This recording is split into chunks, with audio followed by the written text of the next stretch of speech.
The eShop is a massive store, and sometimes it's hard to search through. So every so often, we like to bring sale games to your attention. Ones that scream, buy me, I'm cheap, and I'm really good. So that's what we've got for you today. 10 titles that we sifted through to find, and they are pretty freaking awesome. Gabe, it's a good list, it's a good time of year, and I think we need to tell the good people about them. Yes, a good variety of games here, many different genres and price points, and we should probably get into them here. 10 is a lot to talk about, Zach, so get us started.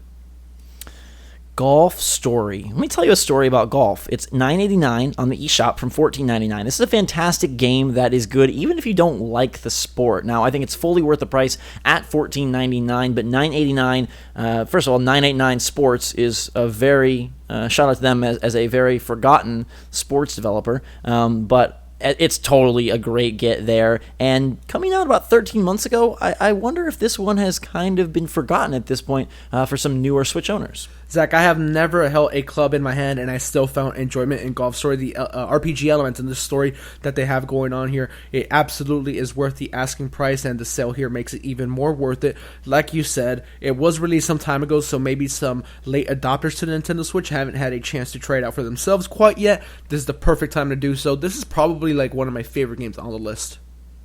Yeah, it's really great, and it's one that has a lot of content there, and it's cool because it's RPG mixed with sports, not something you see very often, and they kind of did a Nintendo thing, like a Camelot Nintendo thing here, and it turned out crazy cool.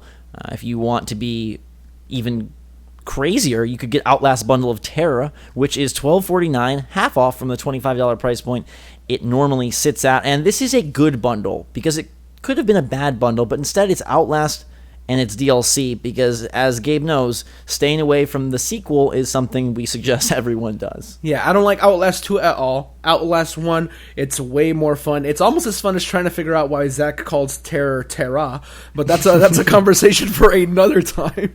Yes, you are in an asylum. You're trying to run away from this like maniac beast thingy. It's creepy. There's a lot of jump scares, and it was one of the like recent, it's not like really recent, the game's like a little bit older now, but this is what brought survival horror to the masses a little bit. All that's kind of blew up. We had streamers like play it a ton, and it clearly led to a sequel that we try to avoid. But yeah, Outlast 1, I never played the Whistleblower DLC, but at this price, you get both. You can have fun with that. Perfect time of the year as well. Halloween coming up here in just a few days.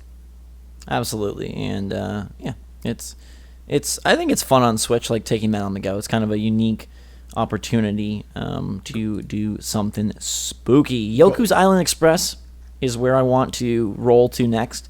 This game was $19.99 initially. Now it's dropped to $11.99. Now it does have a specific style of play. It is pinball with a little bug who's also a mailman, and there is also progression. So it may not appeal to everyone, but at $11.99, I think it's totally worth it. I recommended it highly when it first released as something super fun and super unique.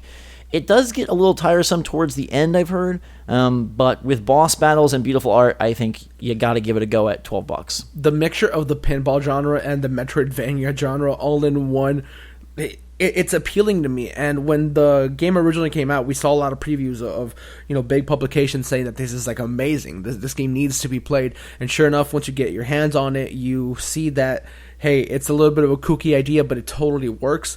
So yeah, this is another one that is probably one of my favorite ones on here.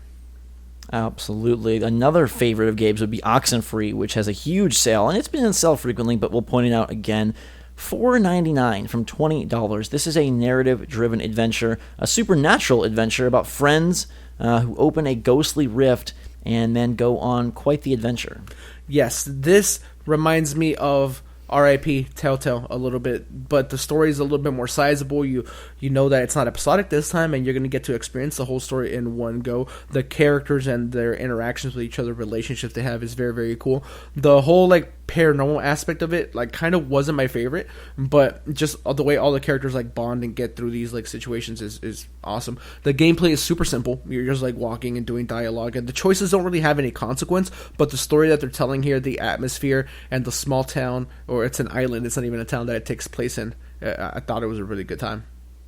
Yes, indeed. Let's move to Mr. Shifty, which is shifting out of Switch launch window into a sale, $8.99 from $14.99, so a pretty good price point. This one came out April 13th of last year, so just a few weeks after the Switch launched. You are going to be almost Hotline Miami style, navigating through rooms, using your shiftiness to survive. It does have shooting, and it does have a whole lot of action. I really love this one. It comes from Tiny Build.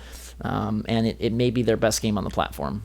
Yeah, I remember Jake loving this when he played it. It was fun because all three of us played it like at the same time, and we all like had the opportunity to discuss with each other. And hey, how far did you get? Did you do this cool thing yet? So yeah, I like the stealth elements in it as well, and the perspectives that it has. It's not like just another regular like side scroller like some other stuff that people complain about. Mr. Shifty's a very fun time, and I think if any of these games was overlooked, it was probably Mr. Shifty. I never saw it like on the best sellers or anything like that. And a lot of too shifty. Yeah, a lot of these other games did make that, so Shifty needs some attention. Get it for $9. We're jumping all around, and in this one, you're almost literally jumping. Crypt of the Necrodancer Nintendo Switch Edition on a really good sale from $19.99 down to $7.99. This is a rhythmic dungeon crawler. It's very, very cool. It does require, I think, some intense focus. It can be pretty difficult, but it's such a unique concept. If you missed it on Steam or other platforms when it initially released and had all the buzz, $8 is a great price for this. I don't know if you've played it much, Gabe, but I love the heck out of this at its initial launch. No, I actually haven't even touched it, and maybe now I have a chance to if I got a couple extra dollars to go ahead and do this. But what draws my attention here is that this is another mixture of genres that aren't very conventional, kind of like Yoku's Island, where they just like take a couple of things that don't make a whole lot of sense together and they mesh them, and it works. For sure, it's really awesome. Pixel Junk Monsters 2. I think the Pixel Junk series is awesome. Now, Monsters 2 may not be the best in the franchise, but it's still a fun time, and it has local and online 4-player co-op, which is pretty darn nifty. It's $10.49 on sale from $14.99, so not the biggest of sales, but if you're waiting to dive into this one, I think that is a fine price point. Like I said, it's not, to me, it doesn't really capture the full glory of Pixel Junk Monsters, the original, but it's still a quality game and provides a more complicated strategy tower defense title that you can enjoy with your friends and family. Yeah, this is a little bit of a newer game. It just came out in May of this year, but if you're looking for some fun with 4 players, this is a good one. Tower defense has had its day in the sun, and I feel like it's kind of like shifted into like the obscurity of genres for video gaming, but Pixel Junk, they do some really cool stuff over there, so yeah, this is a good one too. The next two are from Playdead, who create some of the best side-scrolling games. And you may say that side-scrolling games are not for you, you're done with them, but if you haven't played Limbo or Inside, you have to. Limbo is $7 from $10, and Inside is $14 from $20. Inside is, to me, I like it more. It is my favorite. Limbo is the original and really gave people a great experience with that super simplistic but stark art style. Inside, though, I think really just improved and added a lot more, to me, like creepy intrigue and story elements that I will not soon forget. It's hard not to get pulled into these worlds. They are so visually striking. The puzzle elements, they're not the most complicated puzzles in the world, but you still feel a sense of satisfaction when you finish them and you continue progressing. And for anybody that's familiar with these games, you know that the death animations are some of the best stuff. Getting killed by that spider over and over in Limbo when I first played on Xbox 360 way back in the day was just like reason enough to get it. The ending for Inside is one of the most shocking and like strange endings I've ever experienced. I still like think about that. That's a vivid memory of mine with that game. And yeah, they're both really, really good. If I had to recommend one, I would probably say Inside would be the one you should get, but it is a little more expensive. So you can't go wrong with either, though. No, they're good short experiences. You can get them done in a day or a weekend. Inside will stick with you. It has a moment that, like, more so than most huge big budget AAA games, there is a set piece gameplay section that is just ridiculous. Speaking of ridiculous, Scribblenauts Showdown is actually pretty ridiculous and kind of fun. Think of it as a cheaper alternative to Mario Party with kind of creative minigames. It's $20 on sale from $40, probably rightfully so. It came out at a budget price, a mid-tier price, but I think this drop will serve it better.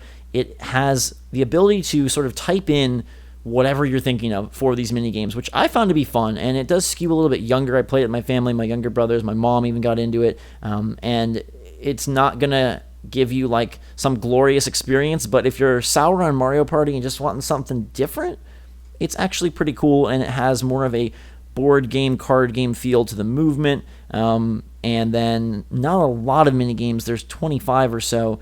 That is, to me, the gripe, but at $20, hey, it's a fun time. Yeah, and you're getting a 50% discount if you go ahead and purchase it right now while it's on sale. I never played this one, and I'm having my fun with Mario Party still, so I don't know that I'll try it, but I'm glad you like it. Indeed. Our final game of the day is actually a bonus title. This is the 11th, and I have to mention it. It seems to always be on sale, but just in case you haven't heard or you haven't picked it up, Astro Bears Party is $1.99. That is the best $1.99 you'll spend in video gaming probably ever. Local multiplayer, amazing bear action, great little game that just takes one idea and runs with it. And it doesn't run very far, but it gets so much mileage out of this simple idea of running around these little planetoids and spreading your ribbon, your snake, whatever you want to call it, and trying to survive as long as you can and not hit others' snake ribbon things. It sounds stupid, but I promise you, this has been some of the most multiplayer fun I've had on Switch, the most fun multiplayer game, one of them on the platform, and it's super freaking cool. So that is our list. Gabe, you want to give one golden star to one title that you recommend seeking out? Oh, that's so hard. Probably the best game on the list is Inside. Yeah. But I also kind of want to say Oxenfree just because it's so cheap. It's $5, and that's a cool little story, and it's a good fit for the time of the year we're currently in. So I have a soft spot for that one as well. But so I'll say those two. It's hard not to recommend Inside. It has a decent discount, but I'm also going to give some love to Yoku's Island Express because I think at $11.99, like, man, that's a pretty good game for that price point. And even if you're not 100% into the idea, you get a few hours at $12. You should be feeling pretty fine. So let us know in the comments down below what you think of this list. If you're grabbing any of the games, we'd love to hear it. Or if you have recommendation of any of these games for others, that would be super nice as well. I'm sure people would appreciate it. For now, though, thanks so much for watching, everyone. Make sure to subscribe to stay up to date on all the latest and greatest from the Switch and super cool sales like these. From time to time, we'll bring them your way. Until then, though, follow us on Twitter and Discord. Links in the description below. For myself and Gabe, a fantastic day. Switch Force, out.